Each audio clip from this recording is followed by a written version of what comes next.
हे everyone, welcome back once again. आज का जो वीडियो है थोड़ा सा इंटरेस्टिंग है क्योंकि आज हम इसमें बात करेंगे सोशल साइंस के कुछ क्वेश्चंस की। ये एक तरीके का क्विज हमने रखा है, जैसे आपको पता होगा संकल्प सीरीज में हम करते हैं जिसमें हम कुछ क्वेश्चंस आपसे पूछते हैं। आपके ये जो क्वेश्चंस आपसे पूछने वाले हैं लगभग 10 क्वेश्चंस होंगे और ये 10 क्वेश्चन आपके पढ़े हुए हैं, सिलेबस में थे और आपने इनको पढ़ा हुआ भी है, तो नए तो नहीं होंगे बट हाँ हो सकता है थोड़ा सा आपको दिमाग लगाना पड़े।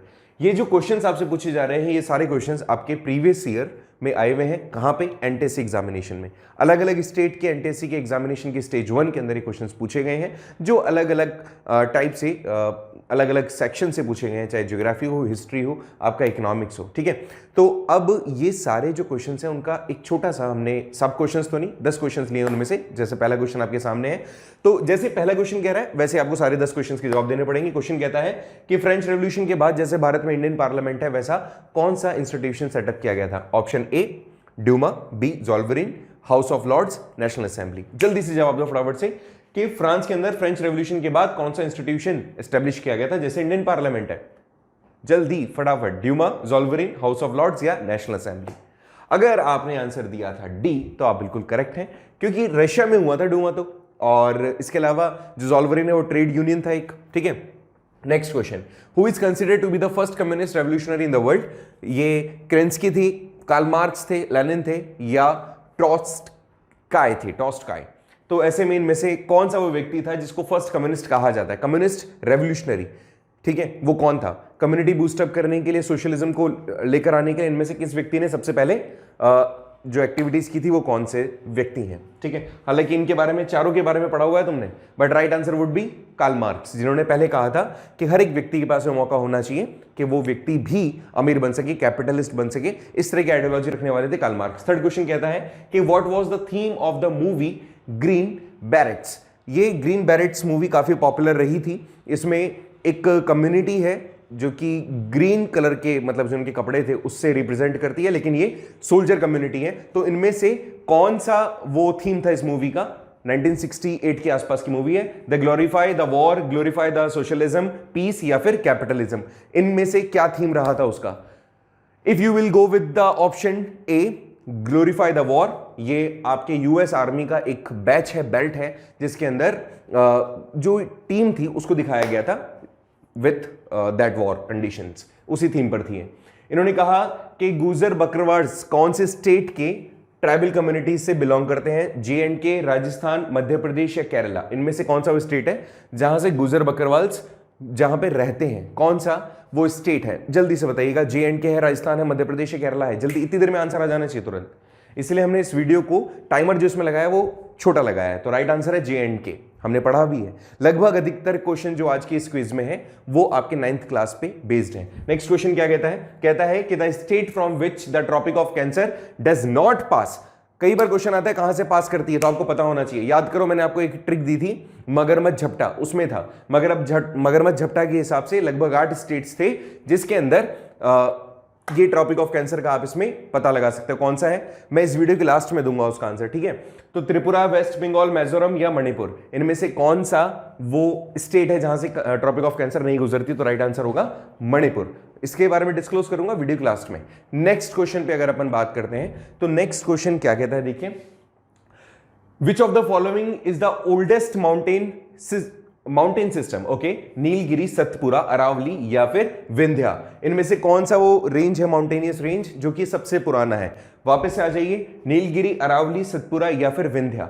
तो अगर सोचने वाली बात है, अगर आपने क्लास 9th का पढ़ा है चैप्टर फिजिकल फीचर्स वाला तो आपको जरूर इसका आंसर पता होगा। तो अगर देखा जाए तो ओवरऑल इन सब में सबसे पुराना है राजस्थान के अंदर, राजस्थान और हरियाणा के अंदर जिसकी रेंजेस मिलती है, अरावली रेंजेस, वो सबसे पुरानी मानी जाती है। तो Aravali range would be the oldest mountainous system in India. Next है the source of origin of river Narmada. Narmada river इनमें से कहां से ओरिजिनेट होती है? अगर हिंट के लिए बताऊं तो मध्य प्रदेश इनमें से, जहां अगर आप निकाल सके तो भेड़ाघाट, महाबलेश्वर, अमरकंटक या फिर ब्रह्मगिरी? इनमें से कौन सा वो प्लेस है जहां से नर्मदा रिवर का ओरिजिनेशन होता है? मध्य प्रदेश से गुजरात तक। ठीक है, बताइएगा कमेंट करके इनमें से कौन सा, इस नदी पर कौन सा डैम बना हुआ है? तो राइट आंसर होगा अमरकंटक, जो कि मध्य प्रदेश में है। अमरकंटक रेंज से नर्मदा रिवर फ्लो करती है, बहती है। आ जाइए नेक्स्ट क्वेश्चन पे अगर अपन बात करते हैं तो नेक्स्ट क्वेश्चन कहता है कि कॉरियोलिस इफेक्ट या कॉरियोलिस फोर्स किसके कारण होता है? विंड मूवमेंट के कारण, अर्थ रेवोल्यूशन के कारण, सॉरी अर्थ रोटेशन के कारण, साइक्लोनिक डिप्रेशन के कारण या जेट स्ट्रीम के कारण? इसका भी आंसर डिटेल में बताऊंगा, पहले ये भी बताऊंगा ये क्या होता है, लेकिन तुम्हें अगर पता है तो पहले तो उसके जवाब देने की कोशिश करो, फिर दोनों तीनों को एक बार अपन सॉल्व करेंगे। Wind movement, cyclonic depression, earth rotation या जेट स्ट्रीम? जल्दी से। तो अगर इसका आंसर आपको नहीं पता तो राइट आंसर है बेटा B, earth rotation. Earth rotation के कारण क्या होता है? कॉरियोलिस इफेक्ट हमें देखने को मिलता है। नेक्स्ट क्वेश्चन पे अगर अपन बात करते हैं तो काजीरंगा नेशनल पार्क जो आसाम के अंदर सिचुएटेड है वो किस चीज के लिए फेमस है? काजीरंगा नेशनल पार्क जो कि one of the finest national parks हैं, वो किस चीज के लिए फेमस है? एलिफेंट्स के लिए, टाइगर्स के लिए, राइनोस के लिए या फिर लायन के लिए? राइनोस में भी वन हॉर्न राइनो, एक सींग वाला जो राइनो मिलता है उसके लिए। इनमें से कौन सी जानवर के लिए सबसे ज्यादा फेमस है काजीरंगा? जल्दी से। अगर आपने इसका जवाब दिया है वन हॉर्न राइनो तो आप बिल्कुल सही हैं, C option would be right. एक सींग वाले जो गैंडा होता है उसके लिए काफी फेमस है। नेक्स्ट, इनमें से लास्ट है ये क्वेश्चन, एल्यूमिनियम का मेन सोर्स क्या है? बॉक्साइट, जिंक, लेड या टिन? तो इनमें से एल्यूमिनियम जब बनाया जाता है तो उसका बेसिक सोर्स क्या है? ठीक है, तो अगर ओवरऑल देखा जाए तो इनमें से ये हमने पढ़ा है चैप्टर में, है ना। तो एल्यूमिनियम किससे बनता है? अगर आप जा रहे हैं ऑप्शन ए के साथ में तो bauxite would be the right answer. जल्दी से आंसर बताइएगा, bauxite would be right answer. ठीक है, तो बॉक्साइट जिसके कारण से वर्जिन एल्यूमिनियम बनता है उसका सोर्स बेसिकली यही होता है। तो होपफुली जो 10 क्वेश्चंस थे इनमें से, हालांकि थोड़ा स्पीड तेज थी लेकिन होपफुली आपने किया होगा, सारे क्वेश्चंस आपने कर लिए हैं। तो चलिए अब बात करते हैं जो हमने क्वेश्चंस अभी छोड़े हैं उनके बारे में। तो देखो, एक तो क्वेश्चन था अपना ट्रॉपिक ऑफ कैंसर कहां से पास करता है? तो लगभग ये वो जगह है जहां से ट्रॉपिक ऑफ कैंसर अपना पास कर रहा होता है। ठीक है, ये वाला हिस्सा थोड़ा सा यहां पे इसको और छोटा कर देते हैं। ठीक है, तो अब इसको याद कैसे रखेंगे? तो मैंने आपको कहा कि लगभग 8 स्टेट्स हैं जहां से ट्रॉपिक ऑफ कैंसर पास करता है। तो कैसे याद रखेंगे उसको? ट्रिक बहुत ही सिंपल था and everybody must know about it. मैंने हमेशा से कहा है मगर मच झपटा। ठीक है, अब ये मगरमच्छ झपटा जो है ना, ये काफी सिंपल कर देगा आपके लिए। एम, ये वाला जो म है, इससे आएगा बेटा आपका मध्य प्रदेश, मध्य प्रदेश। ठीक है, ग से आएगा आपका गुजरात, र से आएगा आपका राजस्थान, फिर म से आएगा आपका मिजोरम, फिर छ से आएगा, च से कुछ नहीं है, छ से आएगा छत्तीसगढ़,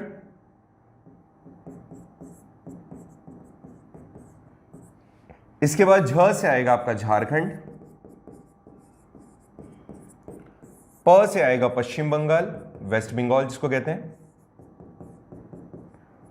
और ट से आएगा आपका त्रिपुरा। ठीक है, तो लगभग इन 8 स्टेट से, यहां से अगर आप देखेंगे तो you will came to know कि हमारा ट्रॉपिक ऑफ कैंसर या फिर कर्क रेखा कहां से गुजरती है। क्वेश्चन आपसे क्या पूछा उसने कि कहां से नहीं गुजरती, तो आपको इसमें से क्लियर हो गया कि मुझे पता है कि 8 में से जाती है और बाकी का आपको ध्यान रहेगा कि ये वाला ऑप्शन गलत होगा। ये क्वेश्चन बहुत बार रिपीट हुआ है, थोड़ा सा ध्यान रखना। ऐसे एक और क्वेश्चन था, वो क्वेश्चन था कॉरियोलिस इफेक्ट क्या है या कॉरियोलिस फोर्स क्या है। तो इसको समझने के लिए बहुत बार ये एग्जांपल हम देते हैं कि, और सभी आप भी जानते होंगे इसके बारे में, तो कि जैसे इमेजिन कीजिए ये एक कोई, इसका कलर चेंज करते हैं थोड़ा सा पहले, तो ये लो भाई, और इसको थोड़ा सा और अपन इसको थोड़ा सा थिक कर देते हैं सो दैट इजीली वो चीज विजिबल हो। देखो इस सीन क्या है, इसके अंदर अगर कोई भी गोल चीज, हमने इसको अर्थ मान लिया, कोई भी गोल चीज अगर मूव कर रही होती है, अगर कोई भी गोल चीज को घुमाते हैं, ऐसे मान लेते हैं ये सीधा अपन ने किसी चीज को घुमाना है, तो यहां पर है ए, बी, सी और डी। ठीक है, और अगर हम इसका मूवमेंट कर रहे हैं इस तरफ, किसी भी चीज को अगर हम घुमा देते हैं और अगर हम मूवमेंट कर रहे हैं इस तरफ, ठीक है, हमने ऐसे घुमाया। तो ऐसे में ये कहा जाता है कि if you will throw something, अगर आप कोई चीज फेंकोगे, मान लेते हैं कि ए ने कोई चीज फेंकी किसकी तरफ, बी की तरफ। ए ने कोई चीज फेंकी बी की तरफ, तो वो बी की तरफ ना जा करके अगर वो इस तरफ से घूम रही है तो वो जब फेंक रहा है, फेंकते टाइम तो बी की तरफ फेंक रहा है, लेकिन वो ड्यू टू दिस रोटेशन वो किसके पास पहुंच जाएगी, सी के पास। क्यों? क्योंकि आप जब फिजिक्स का फिनोमिना है, अगर आप सीधे कोई चीज फेंक रहे हो तो उसका आपका डायरेक्शन तो मूव कर रहा है ना।